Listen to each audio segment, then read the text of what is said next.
Native Hawaiian physician joins the ranks of the Obama Leaders U.S.A. And above the medicine line, treaty violations and a first-of-its-kind conference. Plus, a high school student showcases artwork centered around the missing and murdered Indigenous women crisis. I'm Mackenzie Allen Charlie. Join us for those interviews, plus headlines from the ICT Newscast. This program is made possible by the Corporation for Public Broadcasting, a private corporation funded by the American people.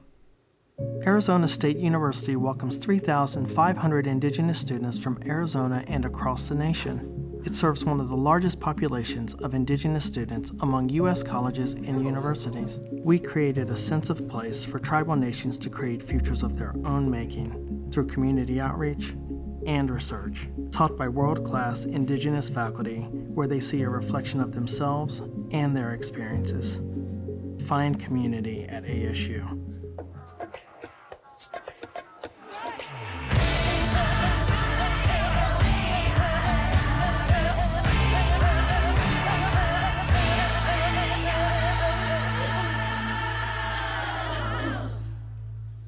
Chinangale, we're so glad you could join us. Aliyah is away.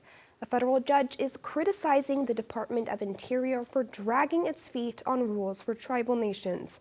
The Department of Interior has, quote, failed to convey any sense of urgency in issuing new rules for tribes who were denied federal recognition. That statement comes from Washington, D.C. District Court Judge Amy Berman Jackson, according to new hearings on the topic. Previously, the Interior Department issued a regulation banning tribes from reapplying for federal recognition if they were once denied. 3 years ago, Jackson said that restriction was arbitrary and ordered changes. Now Judge Jackson is weighing in again, saying the changes by DOI were coming too slowly, giving the department a deadline of August 31st to take the next step in rulemaking. Well, support for the Native American Graves Protection and Repatriation Act has just received a large economic boost. The National Park Service recently announced the distribution of $3.4 million in grants to 16 tribal nations and 28 museums. The funds are set to assist the consultation, documentation, and repatriation of ancestral remains and items. Among the grants are 21 awards that will directly support the return of over 11,000 ancestors, 39 cultural items, and 10,000 funerary objects. This is the largest amount of funding appropriated for repatriation grants since the act was passed in 1990, and the funding program began in 1994. Now we head to New Mexico, where over the weekend, the Santa Fe Indian Market celebrated its 101st birthday. Jeremy Felipe has all the sights and the sounds. Take a look.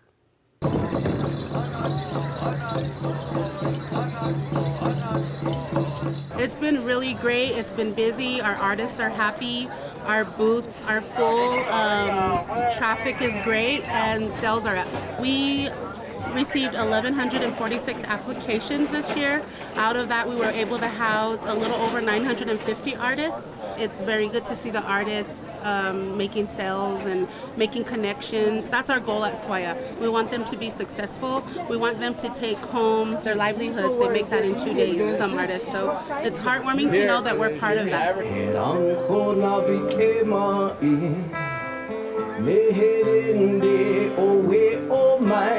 It was a surprise for sure. Wasn't even thinking about it. Didn't even think of the possibility of it even being Best of Show. I wasn't thinking about it in that kind of a way. It was, something that I just made. Incredible. I'm still, just reeling over it. Rosie! Everything is made fresh. It's made here on site. We pay attention to what we're serving.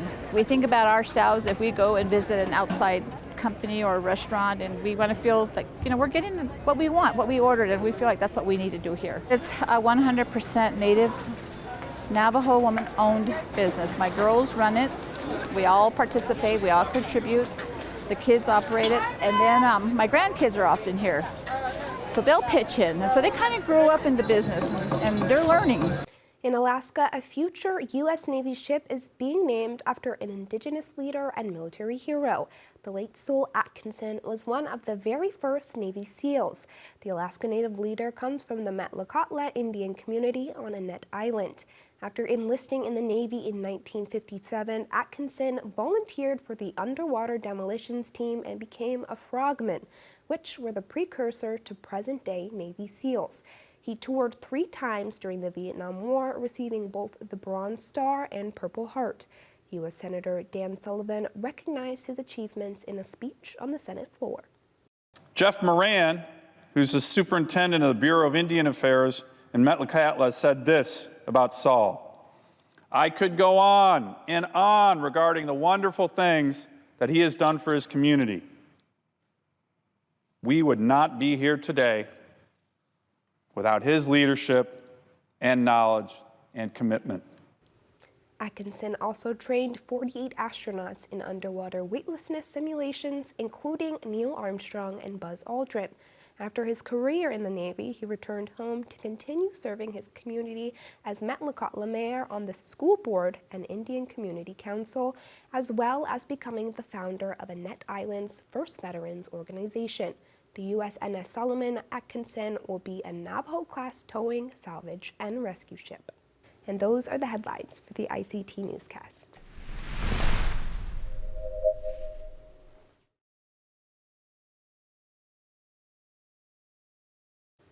Above and below the medicine line, non-natives claiming an Indigenous identity are taking center stage at a conference in Canada. APTN's Chris Stewart attended the event and has this report. Elena Dorr is the CEO of Indigenous Gatherings. She created this conference because she believes too many Indigenous people are losing out on job and scholastic opportunities to non-Indigenous people who falsely claim to be Indigenous. I've had so many experiences. I was appointed to the Alberta First Nations Women's Council on Economic Security, and there was self-identification to become a member. And these positions are held for First Nations people who can speak, who can represent and make recommendations and policy for the people. And when we have someone there who is not Indigenous, who self-identifies, who's never grown up on a reserve or isn't part of the community, that could really change the way policy is made, and those benefits or those opportunities do not even reach the community. Andre Baer is a Plains Cree advocate for inherent and treaty rights. He's working on his doctorate in law, and he spoke at the conference. Baer says he experienced firsthand how spots intended for Indigenous students go to others instead. And it got worse in law school, where it became evident that non-Indigenous people were pretending to be Indigenous in order to get into law school, and then they began applying and winning scholarships for thousands and thousands of dollars. And unfortunately, it was at the expense of visibly Indigenous peoples, especially people from the reserve, that were not able to get those scholarships. Jean Taye is a Métis lawyer who specializes in Indigenous rights law. She spoke on video conference about how self-identifying as Indigenous is not enough. She says schools, employers, and government must do more to combat the problem. Fiona Kirkpatrick-Parsons is the Senior National Advisor for Deloitte Indigenous. The company supports Indigenous businesses and communities. She says that it is looking at changing their hiring policies. She is here to become more informed. I came here just to make sure, along with a colleague of mine, to make sure that we are getting as many perspectives as possible as we go forward, because it's a very nuanced and very complex issue. It's not something that's very, very simple to solve, but the fact is we have to do something, and we're taking that step to do just that. Chris Stewart, APTN National News, Calgary. Continuing with news in the north, lobster harvesters from the Mi'kmaq Nation are going to court over what they say are violations of treaty rights. APTN's Angel Moore has the outright theft caught on video. I spent a day on the lobster boat of Cheyenne Francis. As I was leaving at the end of a day's filming, I saw a small boat pull up and grab a crate containing her catch of the day. Can we turn this You can see 4 people so place that crate of lobster onto their boat. It contained about 70 pounds of lobster. The woman covers the crate with blue and red life jackets. As the boat sped away, the people were cheering and laughing. The RCMP have begun an investigation. Francis is shocked. Gut-wrenching, sick to my stomach, disgusted. Wow. I can't even comprehend those guys. Like if they wanted lobster, all they had to do was come over and ask us for it, and we'd gladly give it to them. Francis is fed up with harassment and losing income. Recently, fisheries officers seized her lobster traps. You know, you guys keep acting up and you guys keep messing with us. You guys are going to get hit with more lawsuits. You keep harassing us, you're going to get hit with our lawsuits. And that's what she's done. Francis, another Mi'kmaq fisher, and the Sipekne'katik Nation filed a statement of claim on July 21st against the Department of Fisheries and Oceans and the Canadian Coast Guard. It claims the defendants owe them for injuries, damages, and losses suffered by the plaintiff are as a result of the defendants' DFO fishery officers and Canadian Coast Guard personnel, aforementioned careless, neglect, and discriminatory actions, breach of duty, and infringement of the plaintiff's Aboriginal rights. Michael McDonald is the Treaty Fisheries Manager for the Sipekne'katik Nation. He says the claim was filed after years of defending fishing rights. Well, because we told them we were not going to take it no more. We're sick and tired of them infringing our rights and harassing us. The statement of claim also says damages include loss of income from the sale of the lobster from the confiscated traps. McDonald says the department's actions are harmful. All dealings with DFO have never been, fair.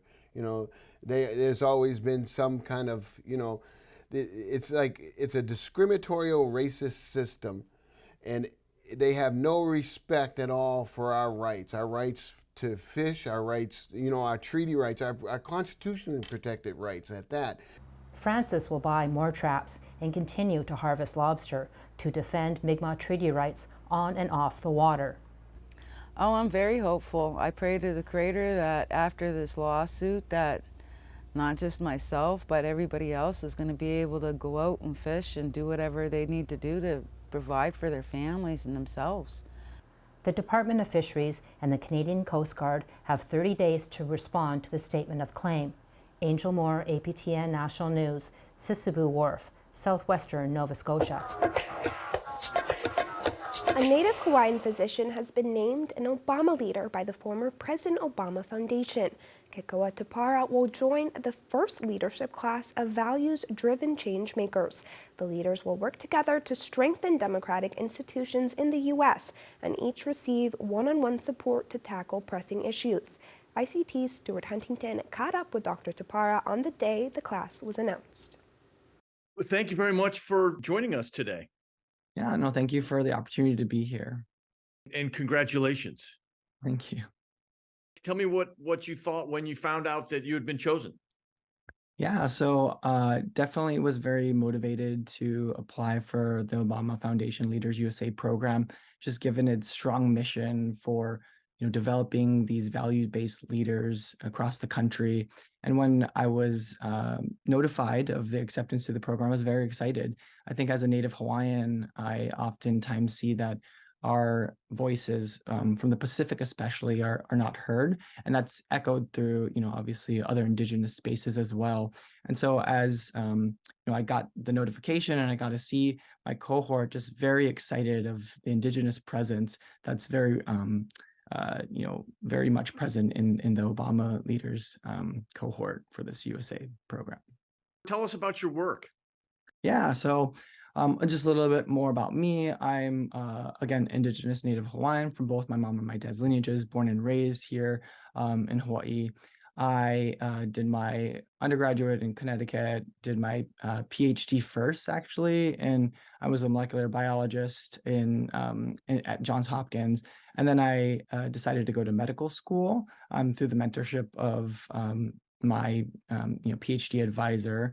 And so now, after medical school at Mayo Clinic, I'm a radiation oncology resident at Stanford Healthcare in Palo Alto, California. My research focuses on Indigenous health and Pacific Islander health, where we look at kind of the big data issues surrounding Indigenous health and kind of uncovering some of the kind of key disparities that we've been masking over the course of decades. And so my small research group kind of really focuses on this area just so that we can make advancements in Indigenous health. Is it possible for you to cite an example in your work where maybe you've seen something that was presented or accepted as a trend and then maybe wasn't in a given demographic? Yeah, absolutely.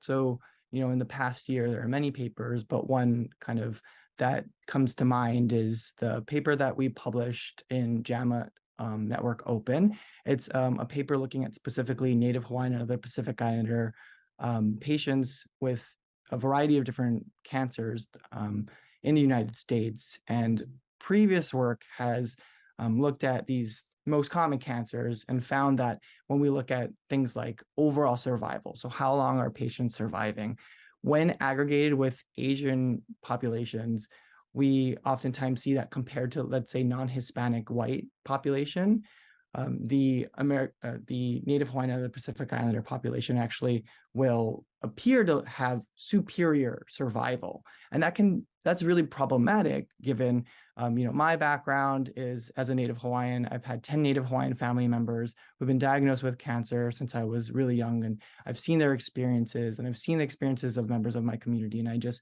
know, from my own lived experiences as a Native Hawaiian that data that I've seen in the past wasn't true. And so in this most recent publication in this past year, when we looked at disaggregating out the data, so removing the Native Hawaiian and other Pacific Islander group from the Asian group, and actually when we disaggregate even the Asian group and further between ethnogeographic regions, we actually find that compared to the Native Hawaiian and other Pacific Islander group, the Asian groups do tend to have better survival compared to non-Hispanic white, and specifically the Indigenous group, this Native Hawaiian or the Pacific Islander group, specifically has poor survival compared to the reference group.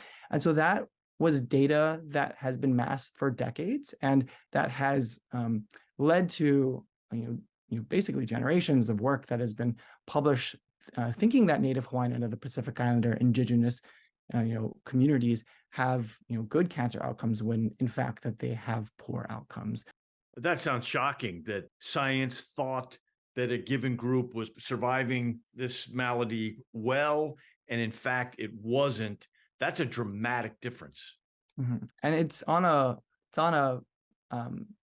national scale where these very large respectable research organizations in their own work, when they report out their own data, they're also doing these data practices. And we have to think about what are the federal guidelines when it comes to defining race in the United States. From 1997, the Office of Management and Budget defined Native Hawaiian and other Pacific Islanders a specific race category.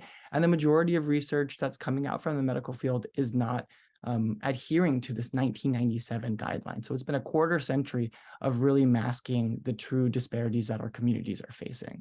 I have to ask you one last thing, Doctor, and that is, are you going to get a chance to meet the ex-president and the First Lady? In November, when we convene, I may have the opportunity to meet former President Obama. But really, the key point of this whole program over the next 6 months is really to have these thought leaders, change makers across the country really come together throughout the whole 6 months to be able to kind of discuss amongst ourselves ways that we want to impact sustainable change and positive change throughout this country. And that's what I'm really looking forward to. Doctor, thank you so much for joining us today. Yeah, I really appreciate your time. Mahalo.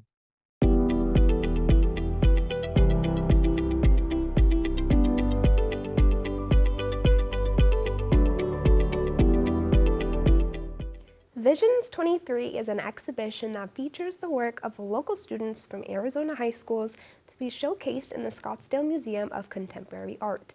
Danae citizen and artist Iona Miller is a student at Tempe High School, and her artwork, Forgotten Nejone, is inspired by the political movement and crisis for missing and murdered Indigenous women. Having wrapped the exhibit earlier this month, Iona joins us now to talk about the experience. Welcome, Iona. Welcome to our studio.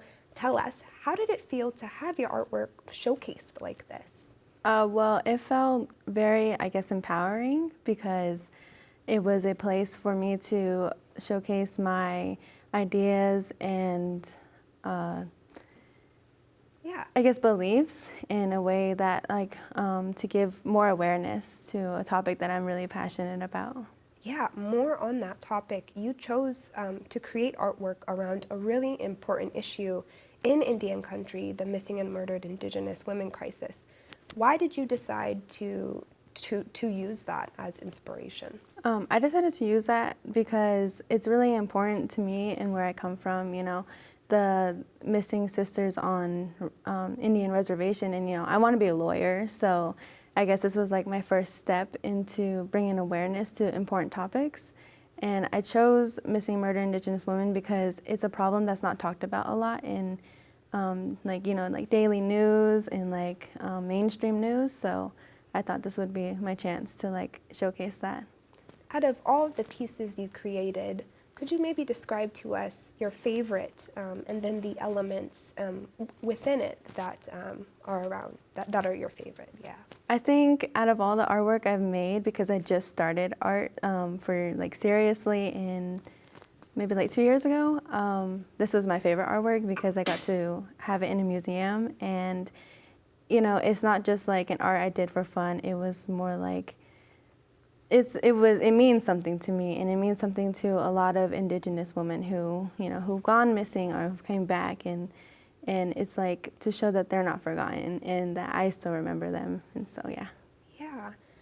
When I'm interested in your artistic process, when you come up with an idea, how do you translate that or take that inspiration and put it on a canvas or a medium, or how do you do that? Okay, so I usually start with most of my art is political art, so I like to start with an idea or a movement that is happening at the time or that I know about, and then from there I just go off of that. So the missing murdered Indigenous woman, I took a head of a woman and put a handprint on it because that's the silent protest for it, and then I made her her hair and then jewelry, and I also put names of the victims around it, and I made a newspaper in the background, so to show it's not on mainstream news basically. Oh wow, lots of meaning and messages. Yeah. I'm interested in more of the exhibit itself. How was the process of one, creating the art, but then setting it up, I assume, and then having people come and see your art? How did it feel to really be in an exhibit like that? It felt really, I guess, like I said, empowering and really exciting because I've never had my art in an exhibit like that, and just for people to come up to me and say, oh, you're really mature for talking about this, or this is inspiring, or this is important, and thank you for telling me, or some people even came up to me and said they didn't know the movement. So it was just really encouraging so that I could tell people what the movement was and how it's important to society. I don't know, what is your favorite part about being an artist? I think my favorite part is making the art. I don't really like to plan it, sketching. I just like to my favorite medium is clay. So I like to just start with the clay and then work from there. I think that's my favorite part, and not really exhibiting it because that's really nerve-wracking, but I did like the Visions one. I want to talk more about this Visions 23 program. I understand you also attended workshops with professional artists and even toured a few universities to see what it's like to have a career in art. Yeah. What did you learn through that process, or how was that? I learned how to, I guess, be an artist, and I learned the process of going to school to be an artist. I learned how it's not always easy, you don't get paid the most. Most people do their art just to showcase and to bring, for people to see their art and because their art has meaning. That's. Yeah. And as an artist yourself, where do you see taking your artistry next? Do you have more exhibits lined up, or? Yeah, I do. I'm doing the Visions 2024 this year again. Wow, okay. I'm not sure what my new art is going to be for that one yet, but I do see myself not being a professional artist, but maybe like minoring in art in college because I want to be a lawyer. So I think that's another way to just connect to the people. Yeah. And throughout this entire process, creating the art, what do you want people to take away, or audiences to take away from your Forgotten Nojone? I want people to take away that, Native Americans are still here and that we have problems that need to be resolved too, because a lot of the missing murdered Indigenous women cases don't go to like the major police like the FBI because of like tribal laws and tribal associations, but I want people to know that Native women are still here and they're not forgotten. Well, Iona Miller, thank you so much for joining me. Thank you. And that's a slice of our Indigenous world. For all the latest, visit ictnews.org. From all of us in the newsroom, stay safe, my relatives.